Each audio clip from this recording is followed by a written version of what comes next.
मनुष्य जन्म हेबा मात्र ही दुनिया देखिपारे।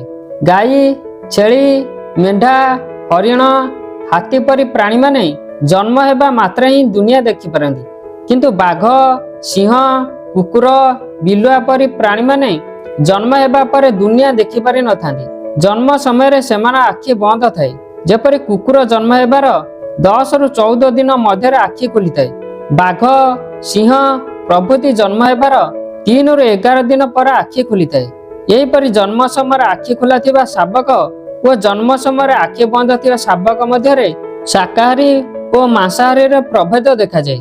शाकाहारी प्राणी जन्म समय आखि खोला थाए, किंतु मांसाहारी प्राणी जन्म समय आखि खोला न थाए। मनुष्य जन्म समय तार आखि खोला थिबारु मनुष्य एक शाकाहारी प्राणी अटे।